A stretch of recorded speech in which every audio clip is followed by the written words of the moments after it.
Olá, pessoal.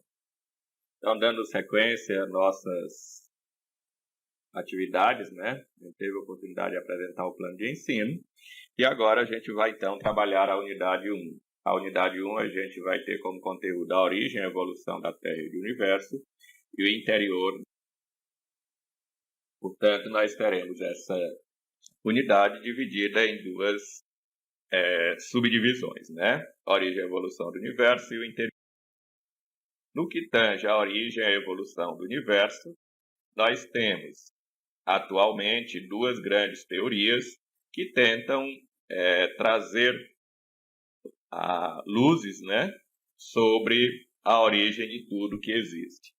A primeira e grande teoria foi a teoria divina, ou teoria criacionista, onde essa teoria afirma, né, de acordo com o livro de Gênesis da Bíblia, que tudo foi criado conforme o arquiteto Deus. E Deus teria criado tudo isso ao longo dos 6 dias. E essa base teórica, ela tem como fundamento a fé. E, portanto, ela não é uma base racional, do ponto de vista explicativo, mas ela apenas traz a fé como instrumento de credo.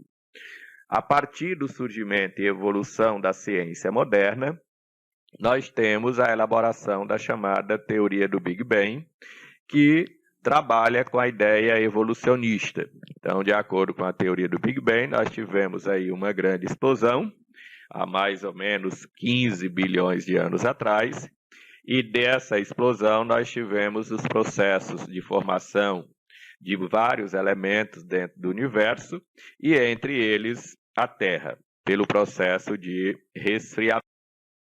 E aí, então, no que tange a evolução da Terra e do universo, a ideia da teoria do Big Bang é que tudo deva ter surgido aí entre 13 a 15 bilhões de anos, e a Terra seria um astro jovem dentro desse universo, com cerca de aproximadamente 4,5 bilhões de anos.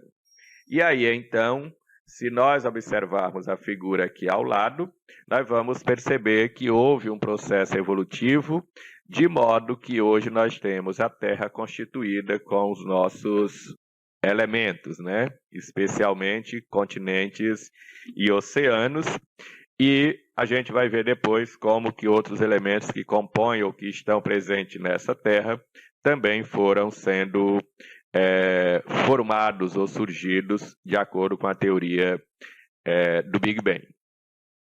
Ainda no que tange ao processo evolutivo, e aí no caso específico da Terra, a história da Terra ela é contada por meio do chamado tempo geológico.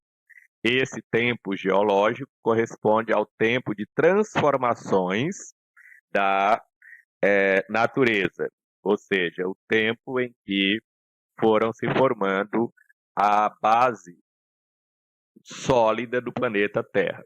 E esse tempo geológico ele é narrado por meio das chamadas eras geológicas. No sentido evolutivo, a gente tem, então, as eras geológicas inicial seria a era pré-cambriana, a segunda era da Terra seria a era paleozoica, a terceira era mesozoica, na verdade aqui tem cenozoica, mas seria mesozoica, e atualmente nós teríamos a era cenozoica, período quaternário.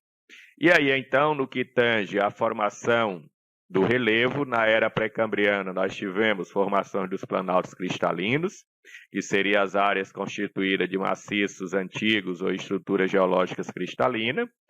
Na era paleozoica ou paleomesozoica, a gente já teve o início do processo de formação dos planaltos sedimentares, que seriam as bacias sedimentares antigas, em termos de estrutura geológica.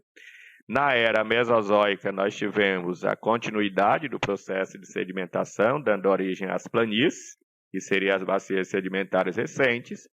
E na era cenozoica, nós teríamos aí a formação dos dobramentos modernos, decorrente do processo de deslocamento das placas tectônicas. Ainda no estudo dessa Terra, a questão das estruturas da Terra, E aí nós vamos falar de duas estruturas, sendo que aqui nós temos apenas uma, a estrutura interna e a estrutura externa. Nessa unidade nós vamos falar apenas da estrutura interna, e aí a estrutura interna da Terra ela é constituída de 3 camadas: o núcleo, o manto e a crosta terrestre. Sendo que no núcleo nós podemos falar de núcleo interno e núcleo externo.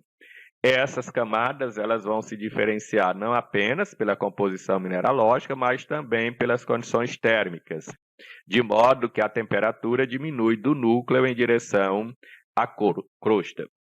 Então, no núcleo, nós temos a parte mais interna da crosta terrestre e teria como elementos predominantes ferro e níquel.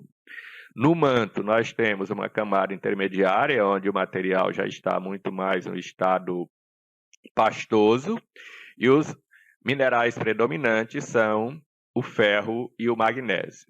E na parte superior, nós temos o que chamamos de crosta terrestre, que é uma camada sólida, inclusive onde nós estamos pisando, e que ela tem uma composição mineralógica bastante diversificada. Ainda no que tange à questão da estrutura interna da Terra, é bom que se destaque que essas camadas elas representam não apenas elementos em termos de composição, mas também de variação de temperatura, de modo que a crosta terrestre ela está no estado sólido em função de que nós temos aí temperaturas baixas quando comparada com as elevadas temperaturas do núcleo, e essas elevadas temperaturas do núcleo faz com que os minerais aí estejam em estado líquido. E aí, então, o entendimento dessa unidade é que nós possamos, a partir dessas duas grandes teorias, teoria do Big Bang e a teoria divina, entender que elas são explicações para a origem do universo, sendo que a teoria divina tem como sustentação a fé, enquanto a teoria do Big Bang traz a ideia da grande explosão e, portanto, a partir da evolução com o processo de resfriamento, nós tivemos a formação de todos os componentes que hoje estão dentro desse macroespaço chamado universo e do microespaço chamado Terra. Lembrando que nós ainda não somos capazes de compreender a totalidade de tudo que existe. E, portanto, a própria ciência que aceita a teoria do Big Bang é a própria ciência que ainda está investigando elementos sobre o universo para que nós possamos ampliar a compreensão e a identificação de tudo que existe e que está nesse mega espaço chamado universo. E, portanto, a ideia aqui é que a gente possa entender a origem e a evolução como peças importantes para a compreensão da origem da vida do nosso planeta. Consequentemente, é a partir dessas informações também que nós podemos criar mecanismos de preservação, sobretudo agora nos dias atuais em que nós estamos passando por um intenso e profundo processo de crise ambiental que afeta o planeta Terra em todas as suas dimensões e traz efeitos nefastos, não só para o homem, mas para todas as formas de vida que existem no nosso planeta. Esperamos ter contribuído com a aprendizagem de vocês nessa unidade e bons estudos a todos nós.